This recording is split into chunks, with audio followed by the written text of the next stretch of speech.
You are watching My Naija TV. شركة الفوزان للسياحة. الفوزان Travel and Tours Nigeria Limited wọ́n tún dé bí wọ́n ṣe dé o. wọ́n pín gbogbo ẹ̀yin al-hujjaj wal-mu'tamirun. èyí tẹ́ fẹ́ ṣe umura tàbí hajj tọdún 2020. tẹ́ wá ń bẹ̀rù ilé iṣẹ́ wo lè fẹ́ bá lọ. kò sí ilé iṣẹ́ tó tó gbangba sùn lóye tó ju ilé iṣẹ́ Al-Fawzan lọ. tẹnu kó tètè bọ̀ lè kọ́. wọ́n bá hasqobla al-huduri. wádìí kó o tó wá sọ́dọ̀ wa. àbí kó o béèrè lọ́wọ́ àwọn tí wọ́n bá wa lọ lọ́dọọdún. wọ́n mọ̀ sọ fún ẹ pé ilé iṣẹ́ Al-Fawzan ilé iṣẹ́ tó létò ní. ilé gbígbé jìrọ̀ lọ́dọ̀ wọn. siyara dé àwọn àyè al-mashairul muqaddasa. àwọn àyè mímọ́ àwọn àyè àṣẹ. ní wàhálà nínú. ìjọ tó bá sọ pé lọ náà lẹ́ lọ. ìjọ tó bá sọ pé dé náà lẹ́ dé pẹ̀lú ògo Ọlọ́run. ààbò tó dájú pẹ̀lú ìmójútó ìlera yín. òun gan ló jẹ wọ́n lógún jùlọ. mọ̀yà sọ́tún mọ̀yà sósì mọ̀ bọ̀ ní olú ilé iṣẹ́ Al-Fawzan Travel and Tours. kódà yín tẹ̀ tó fẹ́ sanwó yín ẹ̀ tètè mọ̀ bọ̀. ó sì jẹ́ san díẹ̀ ní àyè wà fún yín. olú ilé iṣẹ́ Al-Fawzan wọ́n wà ní nọ́mbà 2 Adéníyì Adébánjọ close Ìṣàwò road Agbèkì Ìkòròdú Lagos State. tàbí kó pẹ̀ Al-Fawzan sórí 0036479507. tàbí mísọ́nà Al-Fawzan Sheikh Ainur Ridho 08034003959. Fawzan òun lèmi ń bá lọ. You are watching 30 Minutes with Sheikh Musa Ainur Ridho. اللهم صل على سيدنا محمد وعلى آله وأصحابه وسلم آمين. إلهي بتاج الدين بلغ مرادنا ويسر لنا المقصود في الدين والدنا بتلميذه مفتي الألور كمالنا مجاب الدعاء بالمنكر ذي بتلميذ لموسى الأمة وأونيكي عبد القدير من العلا روح القرآن بمرشد من خاف الإله بسره العبد الرحيم فاته bàbá wọn ní àṣẹ àgbáyé nù Ọlọ́run wọlá wọn yóò ṣe é ṣe fún wa Ọlọ́run. بحرمة جنتا قامع الكفر كله وبلغارنا حب الإله ذوي الوفاء بجملتهم نال الفتى كل قصده ويأوي الأماني من بلا وكذا المنى ويأوي الأماني من بلا وكذا المنى. أعوذ بالله من الشيطان الرجيم بسم الله الرحمن الرحيم. أعوذ بالله من الشيطان الرجيم. ما شاء الله. بسم الله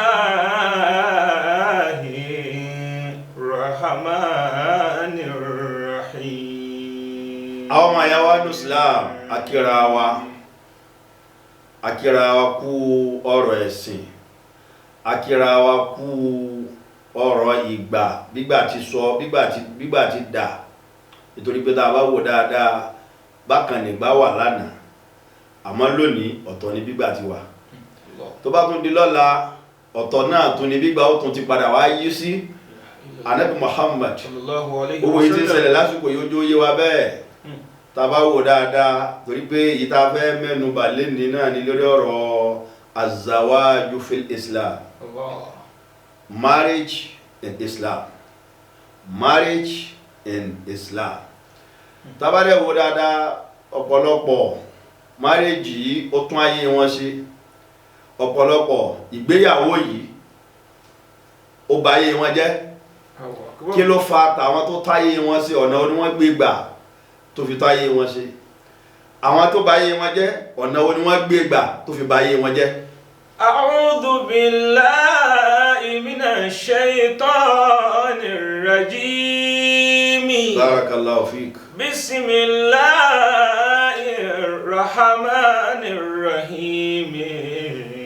Masha Allah. Bismillahir rahmanir rahim.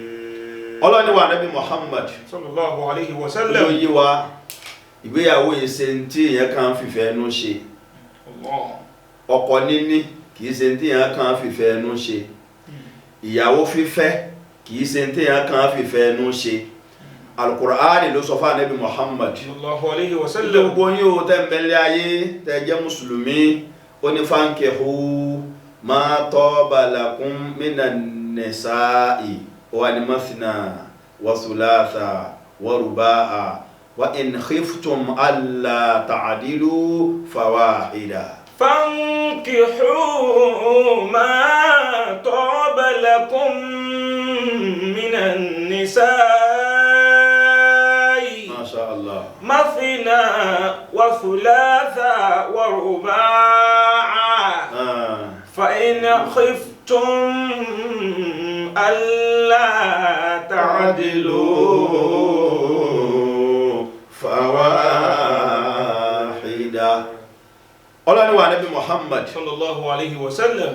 fankihu gbogbo ẹ̀yin ìjọ Ànábì fankihu ẹ̀fẹ́ ma taba lakum minan nisa èyí tó bá wù yín nínú obìnrin èyí tó bá wù yín nínú obìnrin Ọlọ́run ní kí wọ́n ti obìnrin wáyà lọ́rùn o kò sí pé dandan bọ́ọ̀ bá fi ọmọ yìí wọ́n pa ọ́ ni gbẹ̀yìn àgbàlagbà àtẹ̀yìn tẹ́ ẹ̀ máa fọmọ dọ̀rẹ́ kò sí pé tó o bá fẹ́ ọ̀rẹ́ mi yìí máa pa ọ́ dànù ni ń kọ́ ọlọ́mọ kò sí pé tó o bá fẹ́ ọmọ ọ̀rẹ́ mi yìí ọgbà ìpè sówù ni àbí òwù tọ́ọ̀bà máa tọ́ọ̀bà lakum minan nisa. fankihu Al-Qur'ani tó yé wa bẹ́ẹ̀. ma taba lakum minan nisa'i. tó bá lóhùn marhaba. fankihu àmọ́ tó bá lóhùn ò fẹ́ tó bá ti lóhùn ò fẹ́ kò fẹ́ náà nù ni. minan nisa. Al-Qur'ani ya ayyuhan nasu taqu rabbakumul ladhi khalaqakum min nafsin يا أيها الناس اتقوا ربكم الذي خلقكم من نفس واحدة وجعل منها زوجها وبث منهما رجالا ونساء وبث منهما رجالا ونساء. Allahu Akbar. Ọlọ́run ni ẹ bẹ̀rù mi Ọlọ́run tí mo dá yín kálukú lọ níbẹ̀rù Ọlọ́run àtọkùnrin tó fẹ́ gbéyàwó ó bẹ̀rù Ọlọ́run àtobìnrin tó fẹ́ lọ́kọ ó bẹ̀rù Ọlọ́run ẹ bẹ̀rù mi Ọlọ́run tí mo dá yín láti bí ẹ̀mí kan kí lẹ̀mí kan náà òun náà ni Adam. Allahu Akbar. Ànábì wa Adam ẹ̀mí kan tọ́lọ́run ti dá gbogbo wa nù wọ́n ni wà bá sàmì ní ọmọ waja'ala zawjaha lára Ádámà ni mo ti wá yọ Hawa dúnà lè ummi min dili Adam ẹgbẹ́ rẹ̀ mo ti yọ ẹgbẹ́ Ádámà mo ti yọ Hawa. Allahu Akbar. láàrin àwọn méjèèjì ni mo ti wá bẹ̀rẹ̀ sí ṣe وبث منهما رجالا ونساء. ara méjèèjì ni mo ti wá mú ọkùnrin jáde mú múbìnrin jáde ẹ wo ìgbà tí Ádámà àti Hawa ẹ wo ìgbà tó fi bí méjì àwọn tó bíun náà làwọn náà tún wá bí làwọn náà tún wá bí làwọn náà tún wá bí ló di èmi àti wọ̀ yìí. وبث منهما رجالا ونساء. àwọn náà wá di pé àwa lajú gbogbo kálukú wá wò pé òkè o mo ti gbọ́njú mo fẹ́ ṣe kí ni mo fẹ́ gbéyàwó mo ti gbọ́njú mo fẹ́ ṣe kí ni mo fẹ́ lọ́kọ. Allahu Akbar. ọmọbìnrin tó bá tó lọ́kọ ẹ fi lọ́kọ má jẹ́ wọn máa pọ̀ mọ́ tóbìnrin bá ti di big sister big mami nínú ilé ó tó lọ́kọ kò lọ́nu o wọn mọ̀ bí wọ́n ti pè é mọ́. wa min ayatihi. lórí pé gbogbo àwọn tí wọ́n tó yẹ kí wọ́n pè láǹtí wọn ò lè pè láǹtí mọ́ ó wá di big mami. wa min ayatihi. bọ̀dá tó yẹ bàbá mi bọ̀dá tó yẹ kó lọ níyàwó tí ò níyàwó òun náà wá di big daddy. wa min ayatihi. nítorí pé wọn ò fẹ́ pè ní bọ̀dá mọ́ wọn ò kó ti kọjá ní tán lè pè ní bọ̀dá. أن خلق لكم من أنفسكم أزواجا لتسكنوا إليها Allahu akbar kabira. Allahu akbar. ntọ́lọ̀ torí ẹ̀ ní ká níyàwó nìyẹn o litasikunu ilayha ó fẹ́ kí obìnrin jẹ́ ìfọ̀kànbalẹ̀ fọ́kùnrin bọ́kùnrin bá dààmú lọ tó ṣe wàhálà lọ kó níbi tí ó wà fọkànbalẹ̀ lélẹ́rí ilé yẹn náà lọkùnrin mi wá ń bọ̀ tó yẹ pé bó ti dáná náà ló káyọ̀ òkè pé òun tún lọ bá dánwò nulẹ̀ inú ilé yẹn náà lọkùnrin mi ń bọ̀ tó ti káwọ́ mọ́ra báyìí lẹ́nu ọ̀nà pé nítorí wọnú ilé yìí lọ bá ọmọbìnrin àgbákò tí mo gbé sílé ọlọ́mọ sí ọlágbákò fún fọ́kọ rẹ̀. waja'ala bainakum mawaddatan wa rahma. Kí ni torí tọ́lọ̀ ń fi ní àfẹ́yàwó gangan kí ló fi ní àlọ́kọ gangan nítorí nǹkan márùn ìdí pàtàkì márùn ni Ọlọ́run ní ṣẹ̀ríà fi gbé kalẹ̀ pé ló fi wà ní òfin pé ẹ lọ́kọ ló fi wà ní òfin pé ẹ fẹ́yàwó ọ̀kan lè dédé wà kọ̀kan wà lásán ẹni rárá o èmi ò ní lọ́kọ ọ̀fẹ́ di mọ́dá ọ̀kan lè dédé wà kò ní rárá èmi ò ní níyàwó bí mo ti wà náà ni màá wà níbo ló wà ní Kùránì pé kò kàn dá wà. tahsinul insanil muslim. Àkọ́kọ́ náà ni wípé ìṣọ́ra ló jẹ́ fún mùsùlùmí gbogbo ẹni tó bá ti lè gbégbésẹ̀ pé mo fẹ́ lọ́kọ àbí mo fẹ́ níyàwó ìṣọ́ ló jẹ́ fún ọ fúnra rẹ wípé o ti kú òlẹ́lẹ́gbẹ́ ọ̀dọ́ o ti kú òlẹ́gbẹ́ àpọ́n tá Nábì Muhammad sọ wípé shirarukum uzzabukum shirarukum uzzabukum gbogbo àwọn tẹ́ bá rí tán wọ́n ṣòkòtò pépépépé kiri agbolé alágbàkó onú ilé yínú tó níyàwó tí ò níyàwó èyí bá náà àdúgbò yínú inú yàrá òun náà níyàwó ti ń lọ léwo tẹlifíṣàn wọ́n ti bẹ̀rẹ̀ fíìmù wọ́n náà sì gbà láàyè ìyàwó mi kan ló wà lọ́dọ̀ bọ̀dá kìíní bọ̀dá katakata tó mọ̀lẹ́kì ìbẹ̀rẹ̀ ìyàwó ti ẹ̀ tí ń wo tẹlifíṣàn shirarukum uzzabukum àwọn tó fẹ́yàwó tí wọ́n fẹ́yàwó bọ́rọ̀ ní àwọn alágbàkó onú inú lànà Muhammad pé ó sallallahu alayhi wa sallam ya ma'ashara shababi man istata'a minkumul ba'a falyatazawwaj. Ànábì Muhammad ló bẹ́ẹ̀ sallallahu alayhi wa sallam ó ní gbogbo ẹ̀yin tẹ́ jọ́dọ̀ ẹni ó bá lágbára nù yín tegungun ń bẹ tálàáfíà ń bẹ wa khayru ma nala al-fata ba'da al-huda wal-afiya. wa khayru ma nala al-fata ba'da al-huda wal-afiya. imra'atun jamilatun khafifatun muwatti'a. imra'atun jamilatun khafifatun muwatti'a.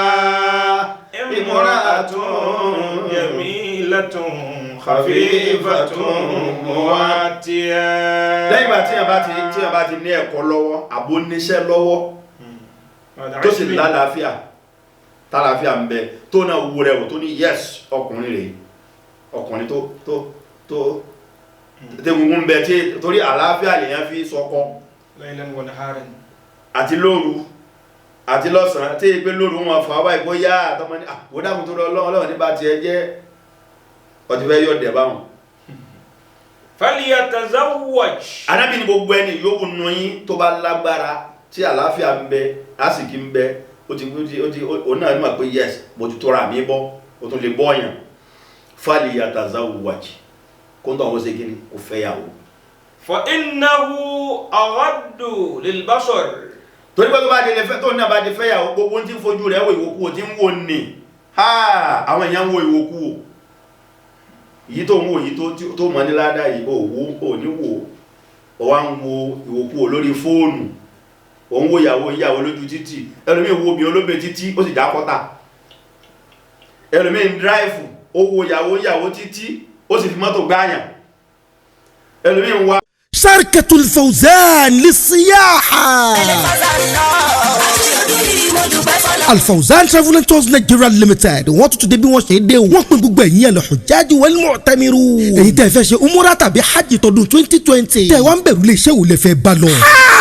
kò sí iléeṣẹ́ tó tó gbangba sùn lóye tó ju iléeṣẹ́ Al-Fawzan lọ tẹnu kó tètè bọ̀ lè kọ́ wọ́n bá hasqablẹ̀ huduri wádìí kó tó wá sọ́dọ̀ wa tàbí kó béèrè lọ́wọ́ àwọn tí wọ́n bá wa lọ lọ́dọọdún wọ́n mọ̀ sọ fún ẹ pé iléeṣẹ́ Al-Fawzan iléeṣẹ́ tó létò ní ilé gbígbé jìrọ̀ lọ́dọ̀ wọn ziyara dé àwọn àyè al-mashairul muqaddasa àwọn àyè mímọ́ àwọn àyè àṣẹ òní wàhálà nínú ìjọ tó bá sọ pé lọ náà lẹ́ lọ ìjọ tó bá sọ pé dé náà lẹ́ dé pẹ̀lú ògùn ọlọ́run ààbò tó dájú pẹ̀lú ìmójútó ìlera yín òun gan ló jẹ wọ́n lógún jùlọ mọ́yàsó tó mọ́yàsó sì mọ̀ bọ̀ ní olú iléeṣẹ́ Al-Fawzan Travel and Tours kódà yín tẹ̀ tó fẹ́ sanwó yín ẹ̀ tètè mọ́ bọ̀ ó sì jẹ́ san díẹ̀ ní àyè wà fún yín olú iléeṣẹ́ Al-Fawzan wọ́n wà ní nọ́mbà 2 Adéníyì Adébánjọ close Ìṣàwó road Àgbékì Ìkòròdú Lagos State tàbí kó pẹ̀ Al-Fawzan sórí 0036479507 tàbí mísọ́nà Al-Fawzan Sheikh Ainur Ridha 08034003959 Fawzan òun lèmi ń bá lọ. ọ̀kadà níbi tí ń wo obìnrin olóbìn títí ó tún já kọ́tà ẹlòmíì járun torí obìnrin olóbìn. fa innahu aghaddu lil basar wa ahsanu lil farj. tí ẹ bá ti fẹ́yàwó yóò sọ kúrò níbi ìwòkúwò yóò sì sọ abẹ́ rẹ̀ kó mi ìṣekúṣe torí owó ìṣekúṣe tó máa lọ sí òun náà ti níyàwó lè ẹ̀rọ àti máa lọ sí kó máa bá náà. athani ẹlẹ́ẹ̀kejì tahqiqu khilafati al-insani fil ardi. wọ́n ní àrólé la jẹ́ lórí lẹ́lẹ̀ tó o bá wá married ọ̀nà wo ló fẹ́ gbà járólé ọ̀nà wo ló fẹ́ gbà jẹ́ àrólé lórí lẹ́lẹ̀ ó dà ó fẹ́ járólé nínú ilé rẹ̀ àwọn wo ló fẹ́ jẹ́ khalifa fún nínú ilé tiẹ̀ pé ìwọ náà ó gbọ́dọ̀ jẹ́ òkó kan tí àwọn kan ó so mọ́ tó o bá wá fẹ́yàwó àwọn wo ló fẹ́ so mọ́ Allahu Akbar.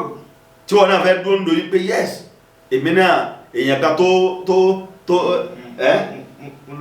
mo lórí pa èmi náà dẹ̀ jẹ́ àrólé kan nínú ilé mi mo jẹ́ ògbómúlérò nígbà tó bá fẹ́yàwó ọ̀nà wo ló fẹ́ gbàjẹ́ kò sí there is no way the best thing for you òun náà ni pé kò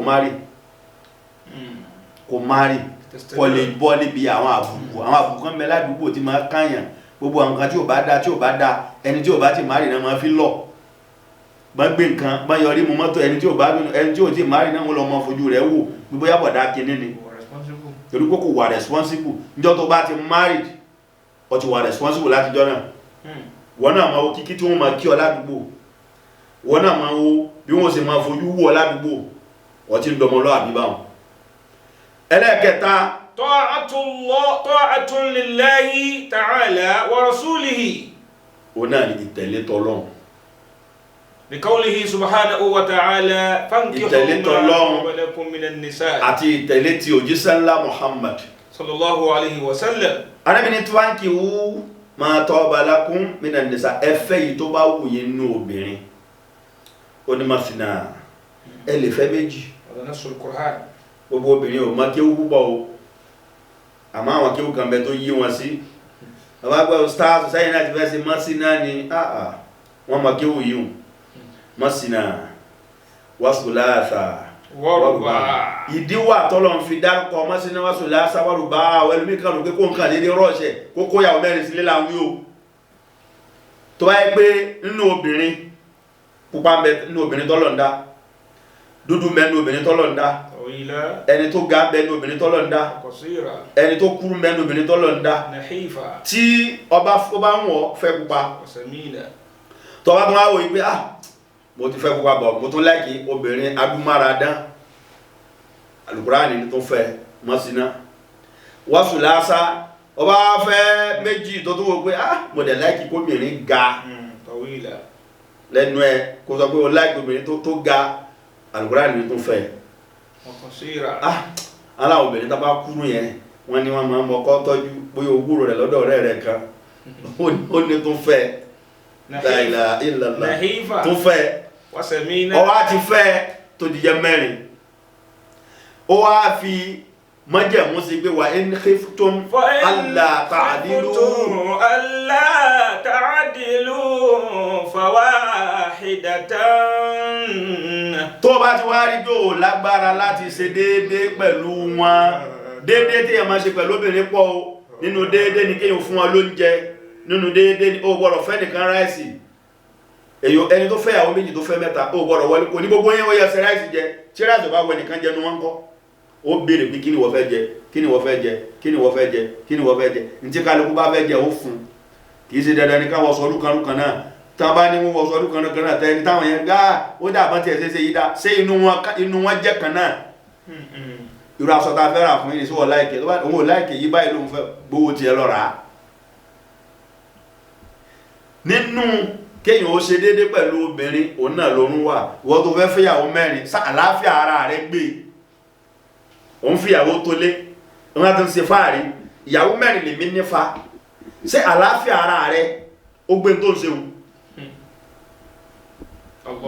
èyí bọ́lọ̀ ní ọlọ́run ní ká fi obìnrin tó lé ká máa fi ṣe fáàrí tára agbára ló bá gbé mẹ́rẹ̀ẹ̀rin níbi ìtọ́jú níbi àlàáfíà ṣé ìyàwó mẹ́rẹ̀ẹ̀rin tó ní sílé kò sí pèsè péjọ tó ti ní ìyàwó mẹ́rẹ̀ẹ̀rin sílé kó búkúrá ní gbogbo pé ó ṣe sí náà ta gbogbo tọ́lọ̀ ń ní àtorí ẹ̀ fẹ́yàwó nǹkan làwọn àtorí ẹ̀ fẹ́ mọ́ o gbogbo tó fi sọ owó wọn yìí ni ká má bàa tó máa ṣe sí náà wọ́n tó níyàwó mẹ́ta tó níyàwó mẹ́rin tí wọ́n tó ń bọ́ ọlọ́dọ̀ ìyàwó ń yàwó tí wọ́n tó ń bọ́ tó tún ṣe sí náà ò níbẹ̀rù Ọlọ́run wa in khiftum alla ta'dilu fawaidatan fa in khiftum alla ta'dilu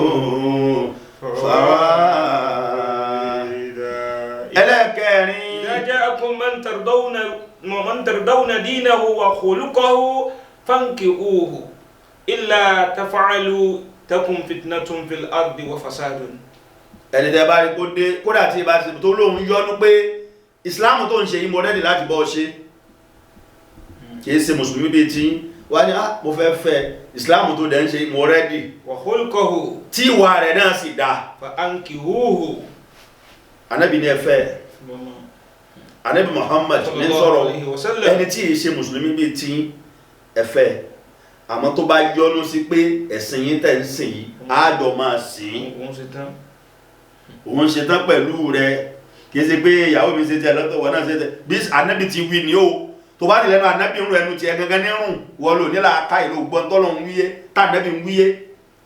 illa taf'alu takun fitnatun fil ardi wa fasad.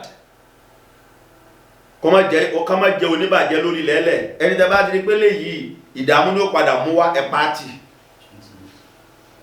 ẹ̀ǹtẹ́ bá rí pé léyìí wàhálà ní ó mú wá ẹ̀ pàtì kìí ṣe dandan ní kó fẹ́ni tí èsẹ́lẹ́sìn rẹ̀ àmọ́ tọ́lọ̀ ń bá kádàrá pé ó payé pọ̀ tó náà rẹ́dì láti di mùsùlùmí ibi àmọ́ yọ́nú sẹ́sìn tó ń sìn wọ́n náà sì kíyèsí orí pé ìwà rẹ̀ yìí ìwà rẹ̀ lẹ́m̀bẹ̀ lára rẹ̀ ó farabalẹ̀ ìwà rẹ̀ tẹ́ Ọlọ́run fankihu. Ar-rabi'u ẹlẹ́ẹ̀kẹrin tí az-zawaju amrun mandubun bàbá àbèjì bàbá Sìdé ẹlẹ́ẹ̀kẹrin tí ìgbéyàwó fi jẹ́ dandan fún àwa mùsùlùmí láti ṣe òun náà ni wípé an-nikahu sunnati faman raghiba an sunnati faman lam ya'mal az-zawaju amrun mandubun masha Allah kásẹ̀ ìgbéyàwó èsì nǹkan tó rẹ́rin o tó compulsory ní dandan yẹ pé bó tí n bá fẹ́ kọ́ o kí ló wò láyéláyé rẹ tí tó fi wá wà ní 25 27 30 35 40 45 tọ́ wá pé 45 wọ́n tó jọ́kùnrin tọ́ tó wá wà lẹ́ni wọ́n sì ń fobìnrin lọ pé àbẹ́ láìkì lè náà pẹ̀lá àmọ́ bẹ́ láìkì lè yìí tán wá fi ń bí ẹgbẹ́ àbíbọ̀dá yóò lè ṣe ni Islam fẹ́ bẹ́ẹ̀ obìnrin náà gbọ́dọ̀ jókòó obìnrin mi rira fáá ló fi lélẹ̀ ó rira fáá kóbìnrin máa rira rárá èmi ò láì jẹ ẹni tó bá yọkùn ẹni tí ò yọkùn tó ga yìí kọ́ mi láì jẹ tó bá ga àwọn tó bá ga yẹn ẹlòmí ó sì sọ pé ìyẹn tó ga yẹn gangan lòun fẹ́ yẹn tó bá tún rẹ̀yàn tó ga ó lè jẹ́ bí irùngbọ̀n ni ó ti já bọ̀dá yìí ga lóòótọ́ bọ̀ mi ẹ̀ níbi irúgbọ́n yẹn wọ́n wá gún yàn ó wá rira fáá tó fi wọ 40 years nígbà wípé fún like 40 c'est full forever. c'est full forever. An-nikahu sunnati. ẹni tó rí ọmọge 25 nílẹ̀ 27 28 nílẹ̀ kò ní fẹ́ ìwọ́n tó wá rira títí tó fi wọ 40 ó wá rira fá ẹlòmíì lè fẹ́ tó ti márì wọ́n ní àwọn afẹ́ ni ó ti márì ṣé wọ́n ní àwọn afẹ́ ni ó ti márì tálọ́mọ̀ tó fẹ́ tí kádàrá ló fi gbì ọ́ náà. An-nikahu sunnati faman lam ya'mal bi sunnati falaysa minni. Ànábì Muhammad ló bẹ́ẹ̀. Sallallahu alayhi wa sallam. Ó ní kẹ́ ìgbéyàwó ṣíṣe ní káfíńrẹ́ ní kéèyàn ó lọ́kọ àti kéèyàn ó fẹ́yàwó. Sunnati. Ojú ọ̀nà ni Ànábì ni. Ẹni tó bá ṣe ó tẹ̀lé ọ̀rọ̀ tèmi Ànábì ó tẹ̀lé ojú ọ̀nà mi Ànábì. Faman lam ya'mal bi sunnati falaysa minni. Ẹni tó bá lè tẹ̀lé ojú ọ̀nà mi Ànábì Muhammad kò sínú ojú mi Ànábì o. Wa tazawwaju fa inni mukathirun bikumul umam. Ó ní ẹ fẹ́yàwó kíjọ mi Ànábì ó lè pọ̀ níjọ́ al-qiyama. Al-khamis. Ẹlẹ́ẹ̀karùn-ún bẹ́ẹ̀. Ishba'ul garahis. Tó ibi ọ̀rọ̀ dé gangan nu. Ishba'ul garahis.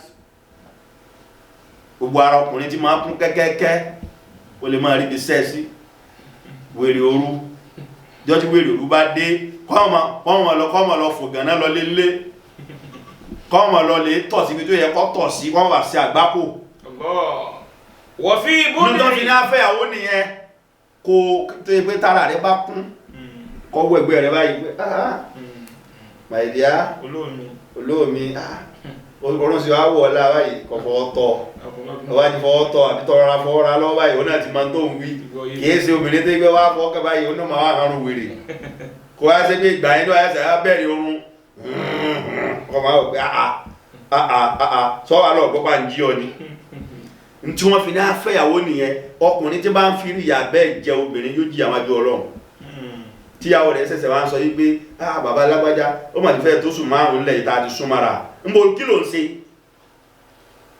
kọkùnrin náà máa sọ yí pé kò tí ẹ̀ jẹ́ ń súnmọ́ láti bí oṣù mẹ́ta nísìn tá a bá ti ń fọ́ sọ́bàá yóò máa jágbe mọ́lú ẹni gbogbo obìnrin tí máa ti ń ṣe báyẹn ọ̀ ti ń ranjú wo nǹkan kan ta ọ̀ ti ń ṣàgbákò kan ta náà. wa fi bud'i ahadikum sadaqatun.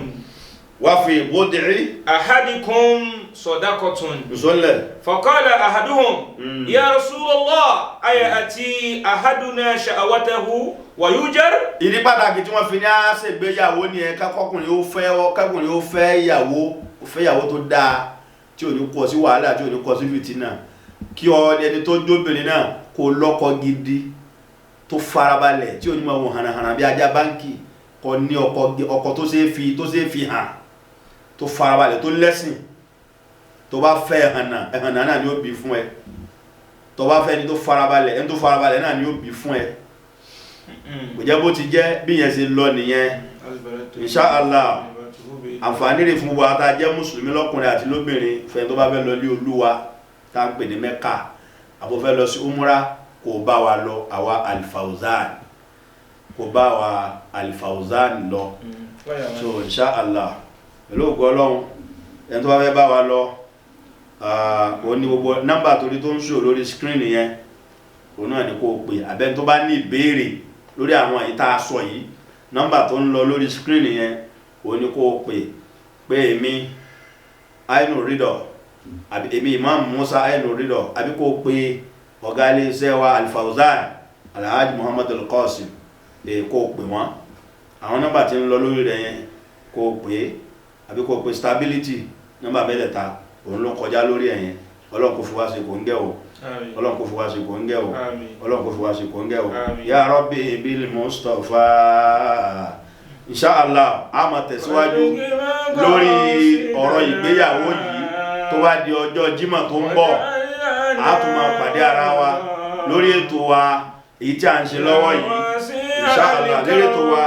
ètò Al-Fawzan iléeṣẹ́ Al-Fawzan gbé kalẹ̀ fún wa yìí tó bá di ọjọ́ mẹ́jọ ká pàdé Ọlọ́run láwọn afá wa àdáwọlé ẹni kọ̀ọ̀kan wa Ọlọ́run yọrí sí rere o àtàwọn táwa nílẹ̀ yìí Nàìjíríà àtàwọn tí wọ́n wà lókè òkun Ọlọ́run mú kéré òkú wálé o àwọn táwa nílẹ̀ yìí náà Ọlọ́run já máa bẹ̀rẹ̀ àdá wọn àlùfá wa àbá wọn ní ẹjí Ọlọ́run bá wa kẹ́ wọn àbá wọn lájà Ọlọ́run bá wa kẹ́ wọn àbá wọn olùkọ́ àgbà Ọlọ́run bá wa kẹ́ wọn àbá wọn mọ̀tádọ̀ àkàbí sọ̀rọ̀ àwòdì Rabbi ọlọ́ba wa kẹ́ wọn afọ ọlọ́dán ọlọ́ba wa kẹ́ wọn ọlọ́ba kẹ́ bàbá ọlọ́dán bàbá olùkọ́ àgbà ọlọ́ba wa kẹ́ wọn subhana rabbika rabbil izzati amma yasifun wa salamun ala al-mursalin walhamdulillahi rabbil alamin. شركة الفوزان للسياحة Al-Fawzan Travel and Tours Nigeria Limited wọ́n tún dé bí wọ́n ṣe dé o wọ́n pín gbogbo ẹ̀yin al-Hujjaj wal-Mu'tamiru èyí tẹ́ fẹ́ ṣe umura tàbí hajj tọdún 2020 tẹ́ wá ń bẹ̀rù ilé iṣẹ́ wo lè fẹ́ bá lọ.